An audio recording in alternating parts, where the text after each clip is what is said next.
Hi, Phil Aston here from Now Spinning Magazine, and this video is aimed directly at vinyl collectors, vinyl lovers, and people who buy, the big 12-inch records, because this is a question that has been asked many, many times, and especially now, I think it's more valid and more probably in tune with what people think about vinyl records than ever before. What am I going to be talking about? Obviously, if you've already watching on YouTube, you know what the subject matter is, but just in case. We're so used now that when you buy vinyl records or whatever vinyl records come out, they come out in a variety of gorgeous shapes and colours, whatever they are. They are loads of them in all these different styles. These are just ones I have randomly lying around, you could say. Wonderful things that you could buy these records on. So many different styles of colour, etc. And then of course we do have the traditional black vinyl as well, don't we? So, does it make a difference? Does it make a difference whether you have coloured vinyl, splatter vinyl, or picture discs, or black vinyl? Which is the best? So, I'm going to show you a short video, and this video links in very well with something that's coming up very soon for the Now Spinning Magazine podcast. And the video is from the Key Production Group. And I will be talking to Karen Emanuel, who's the CEO of the Key Production Group. And Key Production Group are a UK-based vinyl pressing company that also presses tons of DVDs, CDs. They were the people behind the multi-formats for the recent Muse album, the 10-Year War by Black Sabbath, which unfortunately I missed out on. So they know their stuff. And this is a little video they've sent me which tells you once and for all how vinyl gets its colour and which one gives the best quality. So here it is.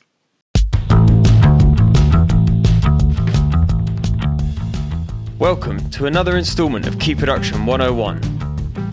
In this video, we'll be discussing the different colours of vinyl records and how pigments and materials can create some seriously striking products. Black is the most common colour you'll see on the market, the industry standard, if you will. The pure vinyl compound, however, is actually uncoloured and becomes milky clear colour when pressed into a record. Graphite pigment was added when vinyl records were first invented to match the colour of its predecessor, shellac. Technically, this makes the compound less pure. It's not all bad news though.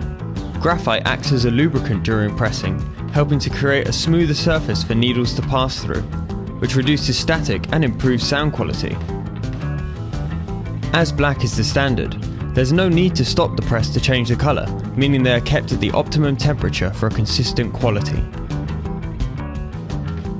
In the same way that adding graphite to PVC granules creates black vinyl, it's possible to create a whole spectrum of coloured vinyl by adding pigments, or by using pre-mixed coloured granules.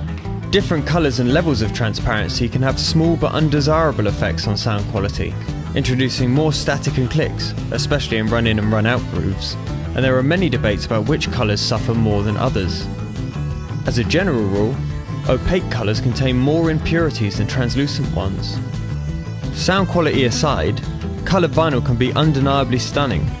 Coloured discs can be pressed to complement album artwork, an artist's signature shade, think Prince and purple, and used to create a unique package for fans and collectors alike. Getting creative with colours can have some amazing effects and work brilliantly for limited edition and deluxe products.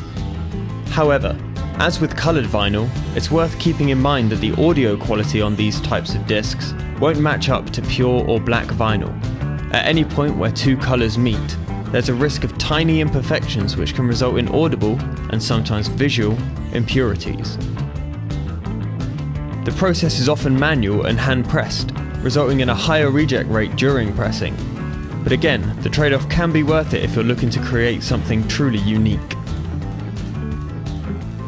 While vinyl discs are pressed using dedicated compounds, picture discs are made up of multiple components, producing something that can look great but sits at the bottom of the chain when it comes to sound quality. To start with, a vinyl puck is placed in between two full diameter paper labels. Then 2 sheets of heat-resistant PVC foil are placed either side and pressed to form a groove. The size of the labels and lack of structure means picture discs carry an increased risk of warping. And because the playing surface is effectively a plastic sheet, they tend to suffer with increased surface noise, as well as an overall loss of sonic fidelity. This was a quick look at the weird and wonderful world of vinyl. For more information on the available options, visit our knowledge base at keyproduction.co.uk.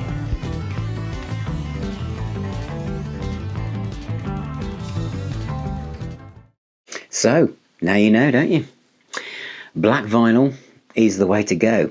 But I guess we have to weigh this up a little bit. If you're playing heavy metal, and again, it depends on what you're playing it on, will you really sonically notice the difference, whether it's splatter vinyl or it's black vinyl? Will you? Because I've got lots of splatter vinyl records now and different coloured vinyls, and people collect those, don't they? Get them coloured records, etc. Did you see? I said vinyls then. It's catching. But will it make a difference? I think if you're playing Max Richter solo piano with a violin on a high-end turntable, you might notice the difference, whether it's going to be slightly noisier or more static on something that wasn't black vinyl. I don't know, but it'll be interesting. But of course, personally, I do, wherever possible, try and buy the black vinyl version, even though sometimes it says limited to black vinyl on the front. What strange times these are.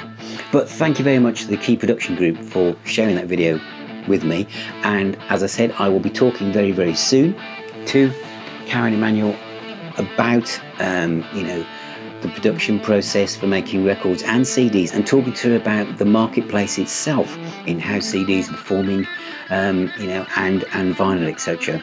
But let me know what you think of this in the comments below. It'd be really interesting to see, and I shall talk to you very, very soon.